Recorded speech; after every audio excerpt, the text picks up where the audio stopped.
Welcome to Thought for January the 10th.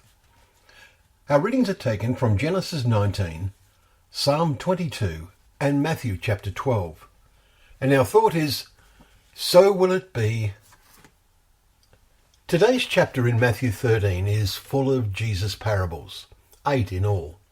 Some are long, like the familiar parable of the sower. Some are short, even just one verse, like the parable of the hidden treasure in verse 44, which a man found hidden in a field, and in his joy he goes and sells all that he has and buys that field. They are parables related to the kingdom, how to be in it. This parable telling was beneath the dignity of the religious leaders. Don't let them be beneath ours.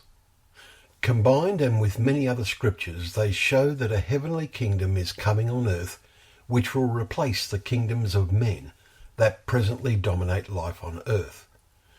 Which kind of kingdom do we desire to be in? One parable is of weeds or tares growing together with the good grain. They are weeds of human thinking and concepts of the meaning of life, recently termed humanism.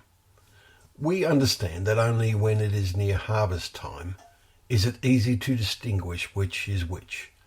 The reapers, the angels, are told, gather the weeds first and bind them in bundles to be burned, but gather the wheat into my barn. Verse 30. It is plainly stated the harvest is the close of the age, and the reapers are the angels. Just as the weeds are gathered and burned with fire, so will it be at the close of the age. Verse 39 and 40.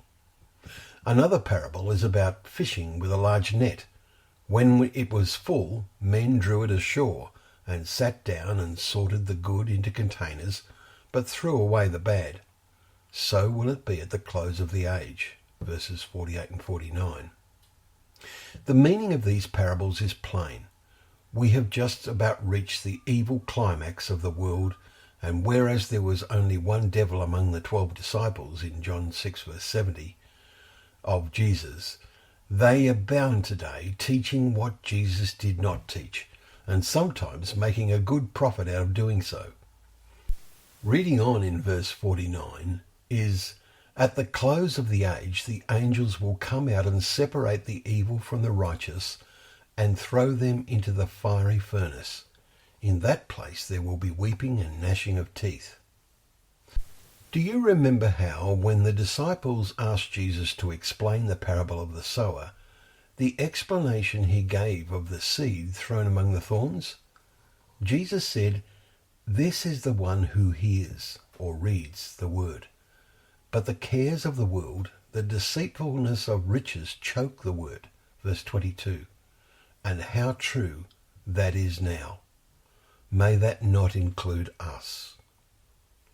Well, thank you once again for joining us for Thought for the Day, where together we can open up the pages of God's Word, remembering that they are a lamp to our feet and a light to our path.